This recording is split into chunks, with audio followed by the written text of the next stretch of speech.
വയനാട് പുൽപ്പള്ളിയെ പേടിയിലാഴ്ത്തി വീണ്ടും കടുവ സാന്നിധ്യം എന്നുള്ള വിവരമുണ്ട്. വണ്ടിക്കടവ് മേഖലയിൽ ഇന്നലെ വൈകിട്ട് വീണ്ടും കടുവയെ കണ്ടതോടെ പ്രദേശത്ത് കൂട് സ്ഥാപിച്ചു.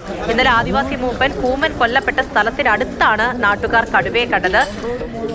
ഇന്നു കണ്ട കടുവയുടെ കാലിന് പരിക്കേറ്റിട്ടുണ്ട് എന്നാണ് വിവരം. കൂട്ടിൽ കയറിയില്ല എങ്കിൽ മയക്കുവെടി വയ്ക്കാനുള്ള സജ്ജീകരണങ്ങളുമുണ്ട്. എം കമലാണ് വയനാട്ടിൽ നിന്നും വിവരങ്ങളുമായി നമ്മളോടൊപ്പം ചേരുന്നത്. Kamal, good morning. ആശങ്ക ഒഴിയുന്നതേ ഇല്ല അല്ലേ? ഇതിപ്പോൾ ഒരു മരണം കഴിഞ്ഞ ദിവസം വേദനയോടുകൂടി നമ്മൾ റിപ്പോർട്ട് ചെയ്തു. അതിനടുത്ത സ്ഥലത്തായിട്ട് ഇതാ വീണ്ടും കടുവ സാന്നിധ്യം ഉണ്ടാകുന്നു. നാട്ടുകാരൊക്കെ എന്താണ് പറയുന്നത്? വനം വകുപ്പിന്റെ നീക്കങ്ങൾ ഉൾപ്പെടെ എന്താണ്? പൂജ, ഏതാണ്ട് ഒരാഴ്ച മുൻപാണ് കേരള വനം വകുപ്പ് ഒരു മുന്നറിയിപ്പ് പുറത്തിറക്കിയത്. അതായത് കടുവകളുടെ പ്രജനനകാലം തുടങ്ങിയിരിക്കുന്നു. ഡിസംബർ, ജനുവരി, ഫെബ്രുവരി മാസങ്ങൾ വനാതിർത്തിയിൽ താമസിക്കുന്നവരും വനത്തിൽ പല ആവശ്യങ്ങൾക്ക് വനവിഭവങ്ങൾ ശേഖരിക്കാൻ പോകുന്നവരും സ്വീകരിക്കേണ്ട മുൻകരുതലുകളെ കുറിച്ചൊക്കെ ആയിരുന്നു ആ മുന്നറിയിപ്പ്.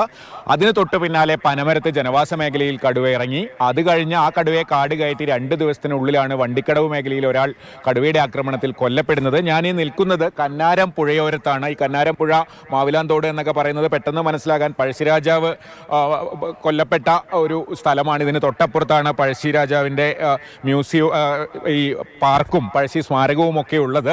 ആ പുഴയാണ്. അതിനക്കരെ കാണുന്ന വനമേഖല എന്ന് പറയുന്നത് കർണാടകയിലെ ബന്ദിപ്പൂർ കടുവ സങ്കേതമാണ്.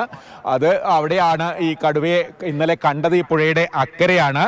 അതുകൊണ്ട് തന്നെ അപ്പുറത്ത് വനമേഖലയിലുള്ള ഒരു കടുവയെ പിടികൂടാൻ പ്രത്യേകിച്ച് കേരള വനം വകുപ്പിനൊന്നും ചെയ്യാൻ കഴിയില്ല. പക്ഷേ അത് ഈ ചെറിയൊരു പുഴയാണ്. അത് കടന്ന് തൊട്ടിപ്പുറത്ത് ഉന്നതി അടക്കമുണ്ട്, ആളുകൾ താമസിക്കുന്നുണ്ട്. അത് കടന്ന് ഇപ്പുറത്തെത്തിയാൽ ഉള്ള എന്ത് സംഭവിക്കുമെന്നുള്ള ആശങ്കയാണ്. അതുകൊണ്ട് തന്നെ കൂടൊക്കെ സ്ഥാപിച്ച് ഇന്നലെ രാത്രിയൊക്കെ പട്രോളിംഗ് നടത്തുന്നുണ്ടായിരുന്നു. ഈ തൊട്ടടുത്ത ഉന്നതിയിൽ താമസിക്കുന്ന കരിയൻ എന്ന് പറയുന്ന ആളാണ് എന്നോടൊപ്പം ഉള്ളത്. ഇന്നലെ എവിടെയാണ് കണ്ടത്? ശരി, ഞങ്ങൾ താഴെയാണ് കണ്ടത്. പുഴയുടെ അക്കരെ ഒരു 4-4:30 ആയി. അന്നേരം ഞങ്ങൾ കാണുന്നത്. ഞങ്ങൾ പുഴ കൂടി വിറകെടുത്ത് വരുമ്പോഴാണ് ഇതിനെ കാണുന്നത്. പിന്നെ വിറക് അവിടെ തന്നെ ഇട്ടിട്ട് ഞങ്ങൾ നേരെ റോട്ടിൽ കൂടി ഞങ്ങൾ പോകുന്നത്. എന്തോ കാലിന് പരിക്കുണ്ടായിരുന്നു? കാലിന് ചെറിയൊരു പരിക്കുണ്ടോന്നൊക്കെ പറയുന്നത്. പിന്നെ ഒരു കാലൊക്കെ പൊക്കി പിടിച്ച് കളിക്കുന്നൊക്കെ കാണുന്നത് ഞങ്ങൾ. ഈ കുമ്മൂപ്പനെ ആക്രമിച്ചത് താഴെയാ?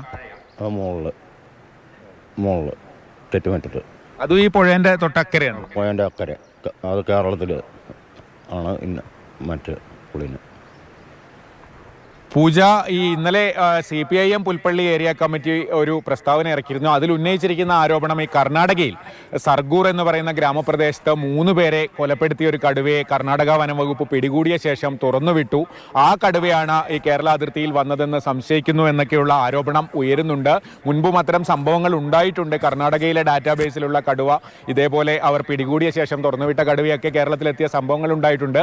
ഈ സാഹചര്യത്തിലും അത്തരമൊരു ആരോപണം ഉയരുന്നുണ്ട്. എന്തായാലും കേരള വനം വകുപ്പിന് ക്യാമറ ട്രാപ്പിൽ ഒരു ഇമേജ് കിട്ടിയിട്ടുണ്ട്. അത് ഇവിടെ ഇതുവരെ ക്യാമറയിൽ പതിയാത്ത, അല്ലെങ്കിൽ ഇവിടുത്തെ ഡാറ്റാബേസിൽ ഇല്ലാത്ത ഒരു കടുവയാണെന്നും പറയുന്നു. എന്താണെങ്കിലും ആശങ്ക നിലനിൽക്കുകയാണ് വണ്ടിക്കടവ് മേഖലയിൽ. ഈ കാണുന്നത് പോലെ ഈ ഒരു ചെറിയ പുഴ, അതിനക്കരെ കടുവാ സങ്കേതമാണ്. അതിൻ്റെ ഇങ്ങേത്തെ ഭാഗത്ത് കടുവയെ കാണുമ്പോൾ തന്നെ ആശങ്കയുണ്ട്, പ്രത്യേകിച്ച് ഒരാളുടെ ജീവൻ നഷ്ടപ്പെട്ട സാഹചര്യത്തിൽ. അതുകൊണ്ട് കേരളത്തിൽ ഈ ഭാഗത്ത് വനം വകുപ്പ് രാത്രിയൊക്കെ പട്രോളിംഗ് നടത്തുന്നുണ്ട്. മയക്കുവെടി വെക്കാൻ ഉത്തരവിട്ടിട്ടുണ്ട് ചീഫ് വൈൽഡ് ലൈഫ് വാർഡൻ. അങ്ങനെ ഒരു സാഹചര്യം വന്നാൽ കൂടും സ്ഥാപിച്ചിട്ടുണ്ട്. അത്തരത്തിൽ വലിയ മുൻകരുതലുമായി മുന്നോട്ട് പോവുകയാണ്. ശരി, എം കമലാണ് പ്രദേശത്തു നിന്ന് വിവരങ്ങൾ നൽകിയത്. കഴിഞ്ഞ ദിവസമൊക്കെ നമ്മൾ പറഞ്ഞതാണല്ലേ ഒരു കടുവ ആക്രമണം, അതിലൊരാളുടെ ജീവൻ നഷ്ടമാകുന്നു. അതിനോടൊക്കെ ചേർന്ന മേഖലയിലൊക്കെ ഇതേപോലെ വലിയ തോതിലുള്ള ആശങ്ക നിലനിൽക്കുകയാണ്.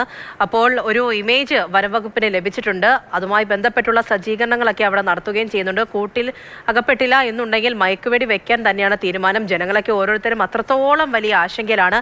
എം കമലാണ് അവിടെ നിന്നും വിവരങ്ങൾ നൽകി.